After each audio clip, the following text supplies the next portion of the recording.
Sou o professor Gleison Versosa, eu sou o professor responsável pelas linguagens e nessa aula nós veremos coisas relacionadas a como você tem que trabalhar dentro dos seus parágrafos na redação. Então vamos de sola, galera, para essa aula de hoje. Já vai logo se inscrevendo aí no canal, deixando o like, aquele negócio todo que vocês já conhecem. Então, meu povo e minha povo, é o seguinte, a aula de hoje, então, nós vamos tentar trabalhar um conceito relacionado ao parágrafo, tá? Vou mostrar para vocês algumas formas de se fazer o parágrafo e a aula de hoje vai servir tanto para que vocês trabalhem a questão da redação, ou seja, o que é um parágrafo dentro da sua redação, como para que você também consiga identificar dentro do seu texto, tá? Quando você estiver ali fazendo a prova de leitura de linguagem, você também vai conseguir identificar um pouquinho ali como é que o parágrafo é feito ou deixou de ser feito, tá? Então no primeiro slide aí já tá aparecendo para vocês, senhores, senhoras e senhoritos, as formas de aparecer parágrafo e temos ali introdução, desenvolvimento e conclusão. Você precisa de ter no mínimo 3 parágrafos. No mínimo, introdução, desenvolvimento e conclusão. Você não pode de forma nenhuma fazer no Enem apenas 2 parágrafos. Se você fizer apenas 2 parágrafos, esses apenas 2 parágrafos que você fizer vai destruir a sua nota. Então você precisa necessariamente fazer pelo menos 3 parágrafos.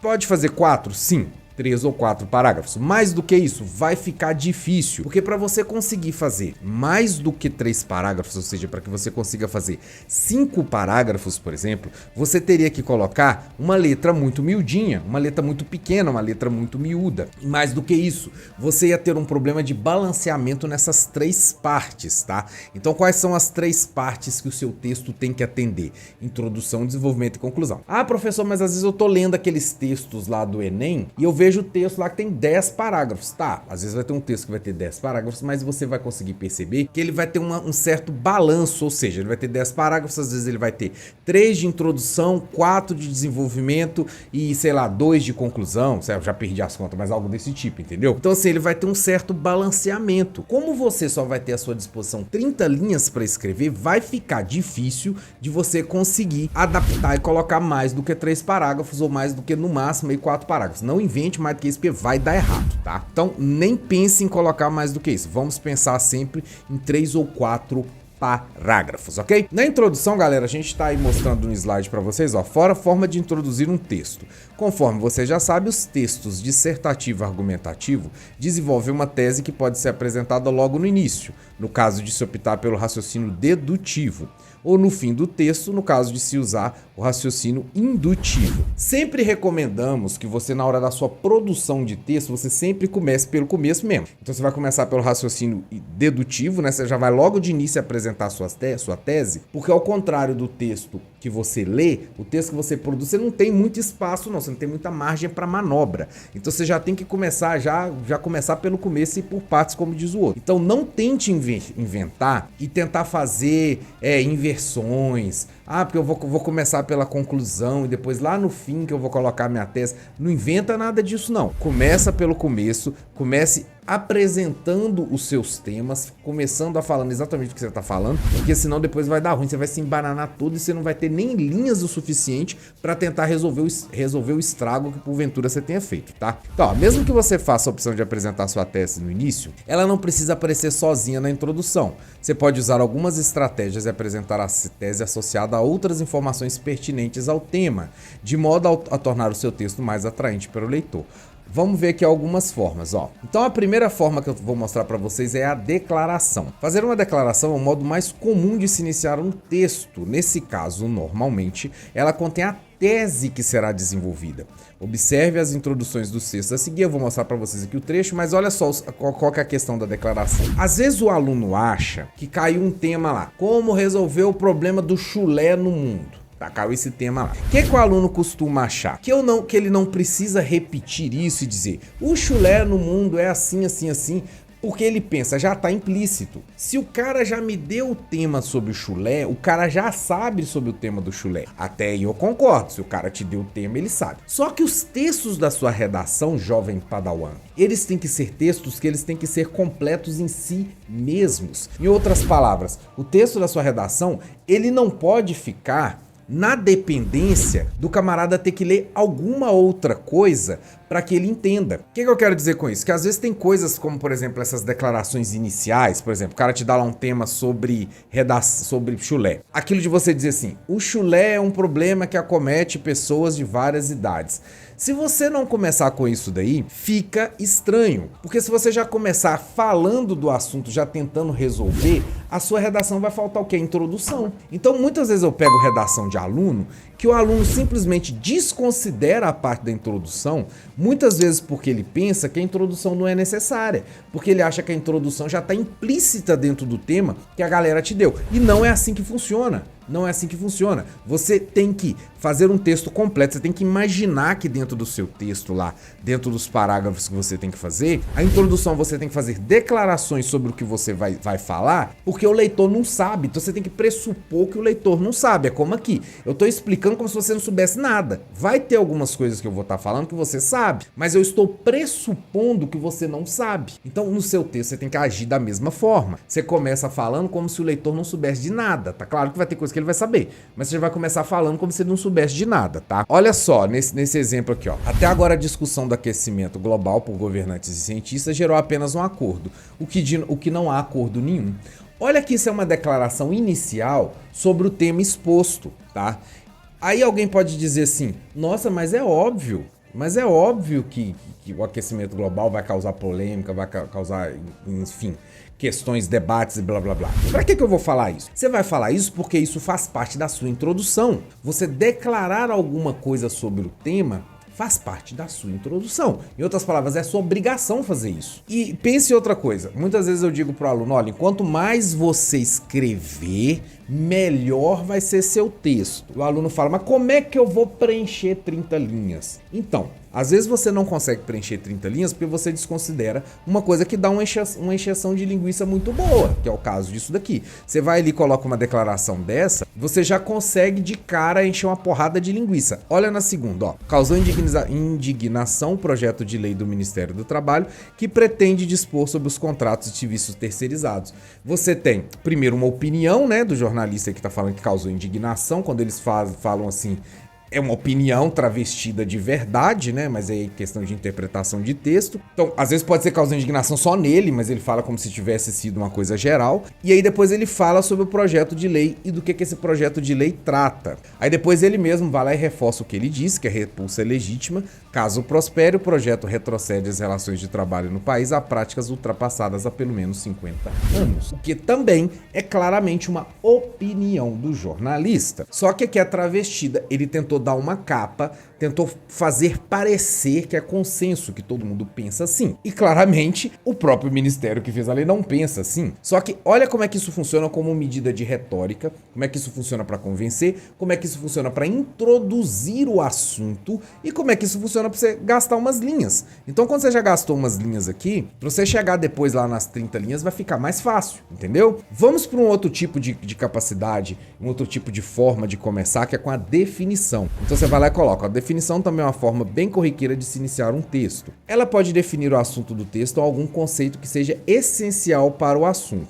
O seguinte texto refuta a proposta do TS, alguma coisa que a gente não pode falar que estão bloqueando a gente aqui, de restringir doações ocultas às pessoas que estão pleiteando alguma coisa pública aí. O autor inicia definindo o tipo de democracia utilizada no país, que serve de pressuposto para que ele exponha e defenda a sua opinião do que as pessoas aqui reúnem pessoas que têm ideias, podem ser fortalecidos em doações com grana, em cash. Então vamos ver aqui, ó. Sem alguma coisa aí que mexe com essas coisas fortes, tá lendo aí na tela, mas a gente não pode falar, senão a gente toma kick aqui no YouTube, tá?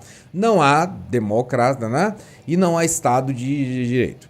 Essas coisas que a gente fala assim, o que tá arriscado é porque a gente tá tentando algoritmo, ok? Não há liberdade. A apresentada que votamos é de lados. Vale dizer, a vontade do povo se manifesta por meio desses representantes, que são as instituições de acesso ao mandato e ao poder. Ninguém disputa isso aí sem atestar a filiação ao grupo. Olha só, aqui nessa definição, que eu tive que falar em códigos, mas aqui nessa definição, você vai ter uma quantidade exorbitante de definições que, por mais que a pessoa ache que são definições assim óbvias, Perceba o tanto de linha. Aqui nós temos 1, 2, 3, 4, 5 linhas escritas digitadas, ou seja, se fossem linhas escritas daria muito mais, apenas e tão somente definindo o pressuposto daquilo que o cara vai falar. Então olha a importância disso. Aqui o cara já gastou um tanto de linha. Então é isso que eu quero que vocês comecem a fazer. Quero que vocês comecem a perceber que você necessita fazer definições. Por mais que você ache que às vezes que a definição é inútil, porque já tá na cara, vamos dizer assim, você precisa fazer da mesma forma, ok? Então olha só, outra forma também possível seria a divisão de introdução, e consiste em adiantar para o leitor questões que ainda serão discutidas ao longo do texto. Trata de uma maneira de iniciar bastante tradicional e própria de texto dissertativo, que é exatamente o tipo de texto que a gente tem que fazer no Enem, a qual permite ao receptor prever exatamente que sentido o texto vai ser desenvolvido. A seguir, a respeito de algumas concepções errôneas sobre a causa de enchente em São Paulo, a autora usa esse tipo de introdução, empregado para isso numerais ordinais como sequenciadores discursivos. Muito cuidado com isso, porque você pode sim valer-se daquela metodologia de colocar assim, em primeiro lugar, em segundo lugar, em terceiro lugar. Você pode usar isso? Pode. O que você não pode é fazer isso organizado em tópicos. Em tópicos não pode. Então você pode colocar em primeiramente, segundamente, terceiramente, por fim, isso aí tudo você pode fazer. Agora, organizar por tópicos, você tira 0. Isso você não pode fazer, tá? Se for dentro do texto, olha aqui no início ali, ó, no início do segundo parágrafo e no início do terceiro parágrafo, a pessoinha ali utilizou primeiro e terceiro. Pode, nesse caso pode. Se tivesse colocado em tópicos, colocando um asterisco, por exemplo, ou um travessão, aí a pessoa teria tirado 0. Aí não poderia, ok? Então olha só, a gente tem aqui, ó, o noticiário sobre as enchentes que tem assolado São Paulo nos últimos meses, embora intenso e em geral bastante esclarecedor, tem alimentado alguns mitos que precisam ser apropriados. Vamos tratar alguns dos 3. O primeiro, ou seja, topicalizando aí, garante que a cheia se deve à falta de piscinões previsto em plano diretor elaborado pelo Departamento de Águas e Energia, o tal do DAE. Outro atribui a enchente ao aumento da vazão das represas. Em terceiro, assegura que a limpeza e a canalização de córrego têm agravados inundações. Perceba que logo na introdução aqui, a pessoa já diz que tem alguns mitos que devem ser dissolvidos, que devem ser destruídos com relação a essa ideia. E ele fala, vamos falar de 3. Então ele já coloca, olha que esse parágrafo introdutório, que é o primeiro, obviamente, aqui, ele vai te mostrar, ele vai te antecipar 3 ideias. Então ele diz, olha, eu tenho 3 ideias sobre isso. E na sequência ele fala quais são essas 3 ideias. É uma forma também de se fazer, tá? Você vai ali, coloca, fala assim, olha, para isso temos 2 coisas importantes. Você vai colocar na sequência quais são essas 2 coisas importantes. É um jeito de ser feito, tá? Complicado de se fazer? Depende de como você vai escrever o texto, tá? E aí é aquilo que a gente sempre fala. Você dentro do seu texto, você precisa escolher mais ou menos qual que é a sua linha, tá? Mesmo que a gente trabalhe com modelos, igual a gente trabalha aqui no cursinho, como a gente trabalha nos nossos livros aqui, etc. Você precisa ter um modelo de redação para o negócio não ficar muito solto. Então você tem que ter um modelo de redação mais ou menos. E aí você vai adaptando. Tem alunos que se sentem bem fazendo esse modelo topicalizado, porque esse modelo topicalizado ele meio que impede que você viaje na maionese. Então costuma funcionar muito bem. O aluno gosta geralmente porque ele fazendo isso aqui ele não se perde. Por exemplo, nesse caso aqui a pessoa já colocou quais são os itens para ela fazer depois o desenvolvimento e a conclusão fica mais fácil, porque depois na conclusão ela simplesmente retoma esses 3 itens que ela falou, ela vai falar do piscinão, vai falar de enchente, tal. Aí na conclusão dela ela pode dizer, ó, um jeito seria o poder público construir mais piscinões, ou um jeito seria o poder público ele fiscalizar as represas, etc. Isso acaba ajudando na hora de você resolver, porque uma das coisas que tira muito ponto na redação é o cara começar falando uma coisa, depois lá no fim ele tá falando outra que não tem nada a ver. Isso destrói a nota, então você tem que ficar muito esperto com essas coisas, ok? Outro ponto importante, galera, que a gente pode fazer aqui seria a oposição. Nesse sentido de introdução, apresenta-se uma oposição que será desenvolvida ao longo do texto. No exemplo a seguir, retirado de um texto que trata da importância do desenvolvimento do pensamento científico, o autor descreve 2 situações. a partir das quais explicitam a oposição entre a sabedoria científica do povo inglês e a ignorância do outro, o brasileiro. Aí o texto vai dizer o seguinte, ó, as primeiras ondas encantaram os turistas. Eita, tá danado. Eles ficaram então esperando as próximas. Contudo, foram salvos por uma inglesinha bem jovem, cujo livro de ciência estava explicando o que era um tsunami e que perigos trazia. Que corressem todos, o pior estava por vir. Em contraste, alguns pobres coitados de Goiânia receberam doses fulminantes de radiação ao desmontar o núcleo radioativo de um aparelho de raio-x, vendido como sucata. Os turistas foram salvos pelo conhecimento da jovem inglesa e os sucateiros foram vítimas da sua ignorância. Não é fortuita a nacionalidade de cada um. Então, beleza, temos mais um texto típico dessa inteligência aí que adora falar mal do brasileiro. Mais um texto típico que diz que o brasileiro não tem cultura, blá, blá, blá, blá, blá, blá, blá. Mas vamos focar aqui nos aspectos textuais do Cabuquinho. O Cabuquinho aqui vai colocar uma diferenciação, uma comparação, uma oposição, um contraste, um exemplo, a gente pode até chamar de exemplo, né? Um exemplo entre o que o povo inglês fez e o que o brasileiro fez. Note que esses exemplos, eles são maravilhosos para sua redação. Se você conseguir encaixar exemplos assim, é a melhor coisa que você pode fazer. Por quê? Você vai gastar um tanto de linha nesses exemplos. E olha como é que tá encaixadinho aqui a argumentação do cara. Tá muito encaixada. Então você pode concordar ou discordar. Que a explicação dele, que a comparação dele foi muito boa, foi. Então o cara vai pegar um exemplo do inglês lá salvo do tsunami, porque a menina conhecia o livro, e o brasileiro lá que abriram a caixa de raio-x lá e um monte de gente teve problema com a radiação. Isso daí esclarece muito. Então isso pro leitor é muito bom. E pensa comigo também, olha a quantidade de linha que você consegue fugir nesse sentido aqui. O cara vai conseguir gastar umas 10 linhas aqui. Isso é maravilhoso para quem precisa de encher linha. Então, não adianta você achar que você vai conseguir fazer 30 linhas da sua redação pura, única e simplesmente divagando sobre o tema. Se você não tiver um exemplo, garoto, não vai dar certo não, porque você precisa do exemplo para meio que encher linguiça, sem isso não funciona, tá? Ó, a oposição também pode ser apresentada de modo muito mais simples e direto, como no trecho a seguir sobre as mudanças do clima. Isso aqui é outra coisa também. Claro que às vezes, se você for lá na sua redação gastar 15 linhas só para fazer um exemplo, vai dar na cara também que você tá enchendo linguiça. Então uma solucionática seria o quê? Você vem aqui e faz desse jeito com menos linhas, mas um exemplo igualmente funcional. Ó, enquanto boa parte do hemisfério norte passa por uma onda de frio nas últimas semanas, a temperatura do Ártico atinge níveis altos incomum, dizem cientistas americanos. Então você vai ter aqui o hemisfério norte com frio e o Ártico atingindo níveis altos incomuns. Então, um lado frio, um lado tá quente.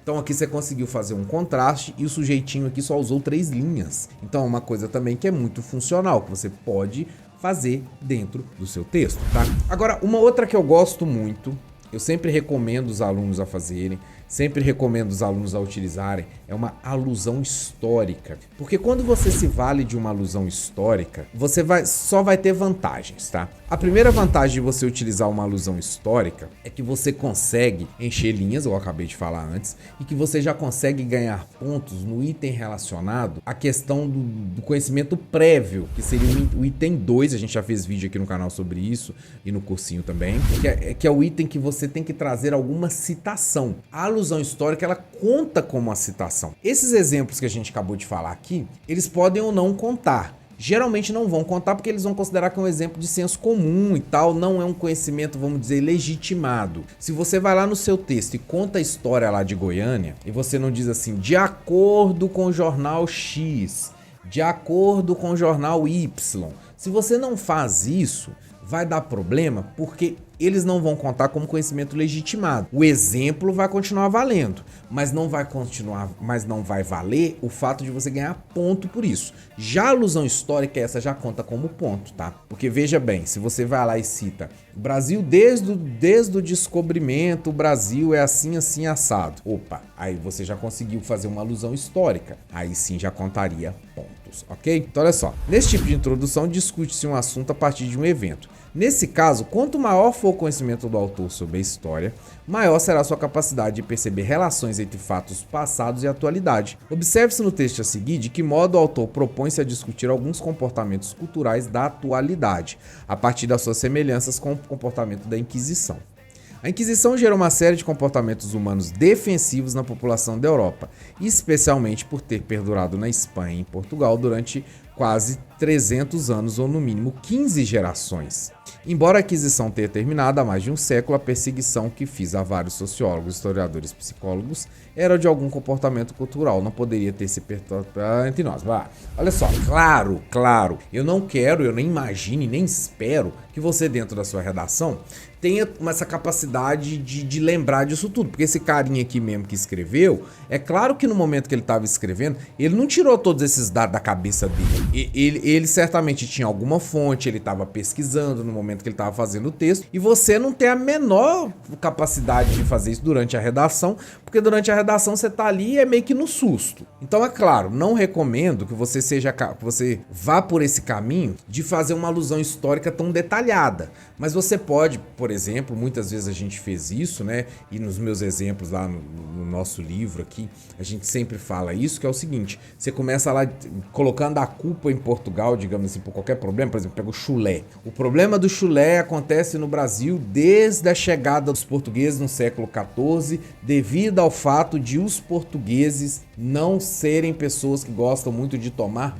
banho. Note que aí nesse caso você vai ter uma exemplificação muito mais curta, mas ao mesmo tempo vai continuar sendo uma alusão histórica e vai fazer com que você entre de cara no tema que está sendo proposto. Então, nesse tipo de alusão funciona bem. É fácil de decorar, você só tem que saber lá que o Brasil foi descoberto, quando o Brasil foi descoberto, né, 1500, tal. E aí você sabendo disso daí, você consegue resolver as questões. Basta você trazer essa alusão histórica do colonialismo e etc, tá? Outra forma, galera, de se fazer é começando o texto com uma pergunta, ó. Essa é uma maneira bem simples de se iniciar um texto, a qual costuma ter bons resultados. Depende, vou falar agora. Já que tende a despertar a curiosidade do leitor. Esse tipo de introdução pode ser usado de duas formas distintas. Na primeira, o autor expõe uma pergunta para a qual ele apresentará a resposta ao longo do desenvolvimento do texto. O texto a seguir, depois de expor duas perguntas, o autor relata algumas causas para a crise no Timor, tá? Que a gente vai ler daqui a pouco. O que acontece? O problema da pergunta, que aí eu acho que vocês têm que ficar bastante ligeiro com o problema da pergunta, é que muitas das vezes você, enquanto produtor de texto lá na redação, o aluno costuma fazer a pergunta e depois ele não dá a resposta no texto. Ele sai de órbita, começa a falar qualquer outra coisa ou responder qualquer outra coisa e a resposta mesmo ele não consegue. Vocês têm que ficar muito esperto com isso. Por quê? Quando você faz uma pergunta, você precisa dar a resposta da pergunta. Fez a pergunta, dá a resposta, porque senão dá problema. Então, começou, foi lá e fez a pergunta. Lembra, lá embaixo no seu texto você tem que dar a resposta. Ah, professor, é óbvio. Não é, não. Eu tô cansado de ver aluno que faz isso. Aluno que faz uma pergunta e depois, no próprio texto dele, ele esquece a pergunta que ele fez e não responde, tá? Então fique muito esperto por isso. Nesse daqui, claro que é um texto muito maior, o cara começa a falar lá da crise do Timor-Leste, etc. Vamos adiantar, já vamos lá embaixo na pergunta, ó.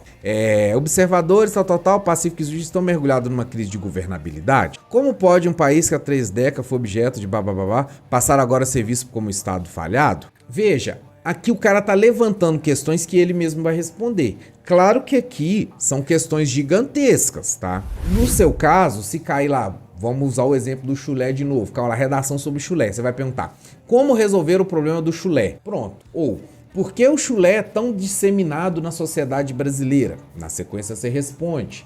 Então, nesse tipo de caso, você perguntou, tu mesmo responde. Aí funciona, ok?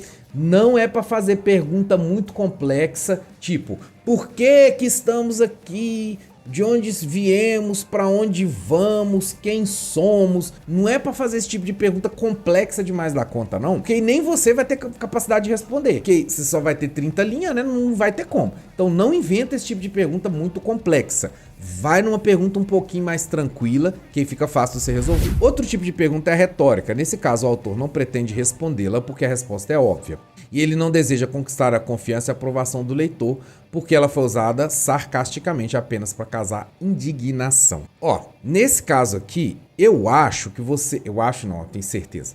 Que você não deveria usar isso, porque no Enem, e nos concursos de modo geral, qualquer ironia, qualquer sarcasmo, qualquer desse tipo de figura de linguagem, isso não é considerado. Então você não pode fazer isso. O que você tem que fazer? Você tem que fazer uma pergunta séria e responder de maneira séria. As pessoas acreditam, as pessoas que corrigem o Enem levam qualquer sarcasmo, qualquer ironia, inclusive até o entre aspas, né, que não pode mais.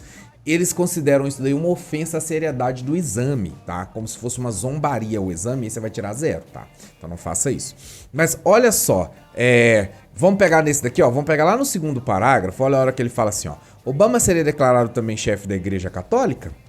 Então veja que assim, é uma pergunta meio que num tom jocoso, num tom de absurdo, que num texto desse aqui, que sai numa revista, que sai num jornal, o Cabuquinho, ele tem mais linhas, ele tem mais possibilidades de trabalhar isso. Você não vai ter. Então, quando você observa esse tipo de texto, legal, funciona dentro de uma revista, vai funcionar dentro do texto que você estiver lendo lá, que eles te derem na prova de linguagens, mas não funciona para você fazer, ok? Para fazer não funciona não, beleza? Então vamos para a próxima, ó, uma frase nominal seguida de explicação.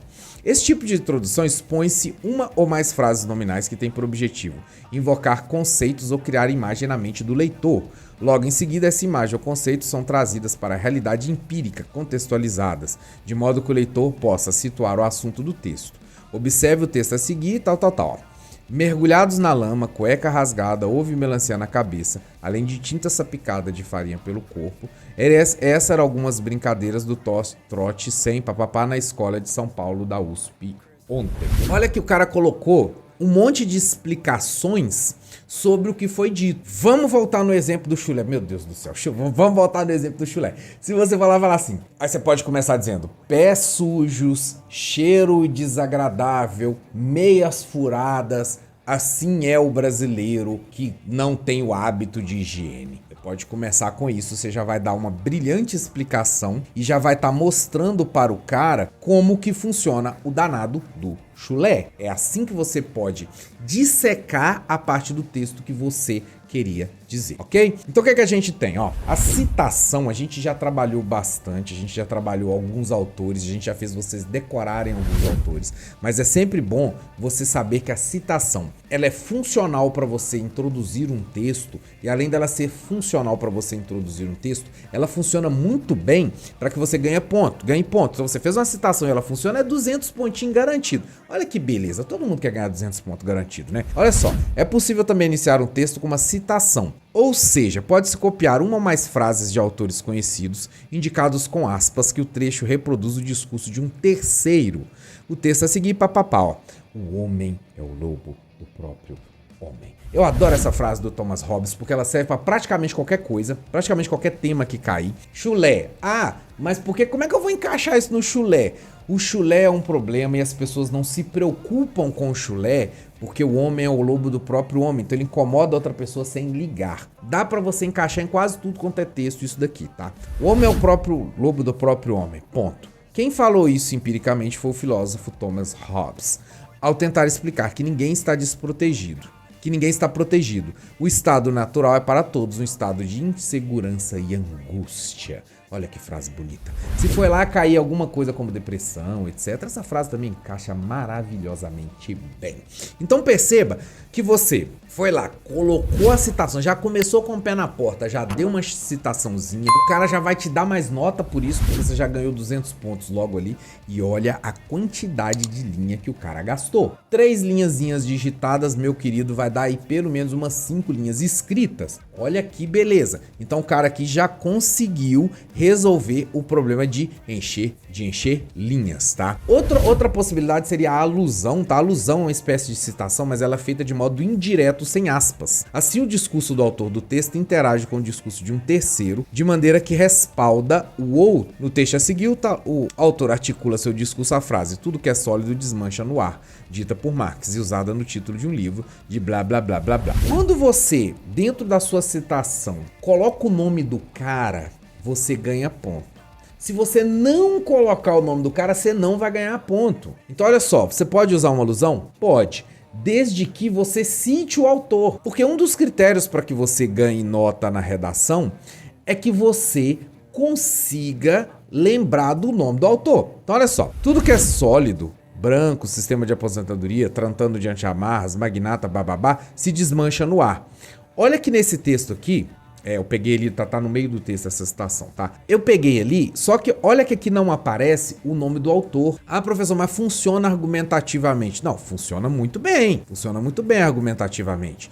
Isso faz o texto ficar muito encaixado. Só que o texto ficar encaixado não vai te dar nota pelo fato da citação, porque a citação você não falou. Então é como se fosse assim, você lembrou do negócio como se fosse você mesmo que estivesse lembrando e falando. Não como se fosse algum outro cara que tivesse dito. E um dos critérios é você pegar texto e redação de algum cara que disse. No caso aqui, o Karl Marx, entendeu? Então ficou faltando o cara fazer desse jeito, beleza? Então, vai fazer uma citação, você precisa colocar o nome. E cuidado com alusões, tá? Porque as alusões você não pode chegar lá e fazer uma alusão sem colocar o nome do cara. Vai perder ponto, ok? Quero que vocês fiquem espertos também com essa outra possibilidade aqui, que é a exposição do ponto de vista oposto. Tá? O que é isso? Nesse caso, o autor apresenta a opinião contrária à dele logo no início do texto e em seguida a nega. Seu objetivo é refutar os argumentos do opositor numa espécie de contra-argumentação. Isso aqui dá pra fazer? Dá pra fazer. Você só vai ter que ter cuidado com a questão das linhas, porque o artigo Melhores Professores da Rede do secretário estadual da Educação, Renato Bababá, reafirma a supervalorização dos processos de avaliação como instrumento de gestão e melhoria da educação. Quase se pode ler no texto do secretário a fórmula de avaliação igual a qualidade. Isso aqui foi tudo a citação do cara. Agora, olha o que a pessoa contraria. Nada mais distante da realidade da rede estadual do ensino de São Paulo. Aqui ficou meio que fácil o cara conseguir encaixar, só que ele tem linhas. Talvez você não vai ter linhas lá. Você poderia colocar um exemplo contrário, desde que fosse um exemplo curto e coubesse dentro da sua redação, tá? Fica muito esperto com isso. Outra possibilidade, galera, seria a comparação. Nesse caso, que aí é o que a gente falou lá em cima, inclusive naquele caso do comparativo, é bem parecido. Nesse caso, parte-se de uma comparação a fim de introduzir o assunto no texto. Observe-se como, a seguir, pode se tratar dos problemas de educação atual. O autor parte de uma comparação entre os índices de invasão escolar e analfabetismo. É impressionante o avanço no Brasil na correção do fluxo escolar. Há pouco mais de 10 anos tinha uma pirâmide. Os alunos da primeira série eram quase o dobro do universo da quarta. Essa é a primeira etapa, agora ele vai comparar com a segunda. Hoje a pirâmide virou um pilar. Então aqui é uma comparação. Ele fala uma coisa, fala outra que é o contrário para fazer com que as coisas se encaixem, tá? São aproximadamente 3,8 milhões de pessoas, papapá.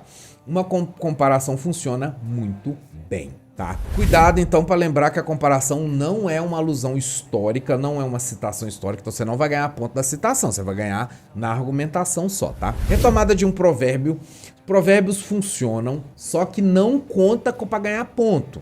Então olha só, galera, toda hora eu tô falando para vocês, existem meios de se fazer as coisas, existem meios de se fazer as coisas ganhando ponto. Você pode usar um provérbio? Pode. Você vai ganhar ponto? Não. Agora, se eu uso uma série da Netflix, eu vou ganhar ponto? Vai, porque a série da Netflix conta como uma citação. O provérbio conta como senso comum, que era uma coisa que você já conhece de modo passivo. Você tá aí na sua vida, ouviu um provérbio e coloca na redação, entendeu? Então, nesse tipo de introdução, o autor apropria-se de um provérbio, normalmente a fim de mostrar que ele de fato é válido para dar-lhe ressignificação. No trecho a seguir a gente vai ver, No ditado, os últimos serão os primeiros, merece pelo menos duas interpretações. A primeira, mais moderna, de que aquele que resistir vai ficar até o fim, isso será merecedor do título de primeiro lugar, e a história de que um torneio que vale a resistência e a perícia, portanto, vence as pessoas com mais determinação.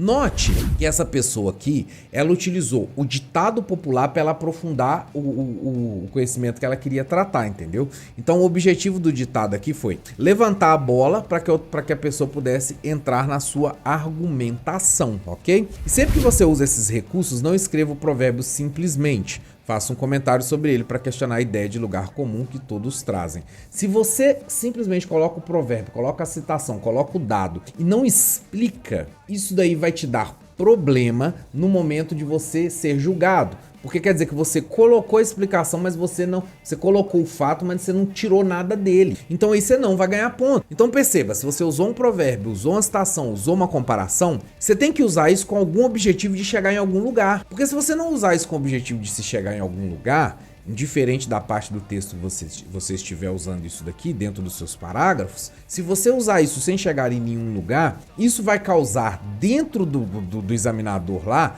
a ideia e a percepção de que você está escrevendo a esmo. E você não pode escrever perdido que nem freire em baile funk. Você tem que escrever com um objetivo. Se você colocou ali uma citação, se você colocou ali uma alusão, se você colocou ali uma música, colocou uma série da Netflix, se você colocou isso, você tem que chegar em algum lugar. Porque senão, você vai perder ponto, ok? Esses tipos de parágrafo são parágrafos que você pode usar tanto na introdução, tanto no desenvolvimento, quanto na conclusão. A gente, aqui nos exemplos, vocês viram muito falando que era na introdução, mas você pode usar em todos. Não recomendo que você utilize isso na conclusão, porque na conclusão, via de regra, você vai utilizá-la, né, no último parágrafo lá, para resolver aqueles 5 elementos que o seu texto precisa ter. Tá? Você lembra lá, a gente já fez aula sobre isso, volta lá para ver, aqueles 5 elementos que quem faz a ação, qual que é o meio de ação, qual é a ação, detalhamento, consequência, blá blá blá. Porque se você deixar esses modelos de comparação para você fazer no fim, na hora que você chegar lá no fim, como é que você vai colocar esses elementos? E aí vai ter um outro problema. O examinador, quando ele tá lendo, ele já faz na sequência. Na cabeça dele já tem mais ou menos essa sequência de introdução, desenvolvimento e conclusão. E se você não fizer isso nessa sequência esperada, vai dar meio que um bug na cabeça do cara, o cara vai ter que ficar lendo seu texto várias vezes. E vai por mim, enquanto mais ele lê seu texto, mais problema ele vai achar. Então, se a gente fizer na sequência certinha, foi lá, começou com uma alusão histórica, por exemplo, começou falando dos portugueses, blá blá blá. Na sequência colocou um exemplo, uma comparação, uma série da Netflix, tal. Ou você foi lá na introdução, começou com uma pergunta, papapá. Chegou na conclusão você já começa resolvendo o problema e colocando aqueles 5 itens lá que você precisa colocar para resolver seu problema. Claro que tem jeito de fazer de outra forma? Tem, já vi textos muito bem feitos de outra forma. Mas para que você vai inventar fazer de outra forma se o próprio examinador já está acostumado com trocentos textos que é assim? Já vamos fazer do jeito que o cara prefere. Porque fazendo do jeito que o cara prefere, a gente já vai ter uma sequência que ele mesmo já espera, ele vai te dar a sua nota de uma maneira muito mais facilitada, ok? Então por hoje ficamos por aqui, pessoal. Não esquece do like, se inscrever no canal, blá blá blá blá blá blá. E ficamos por aqui. Até a próxima. Fui!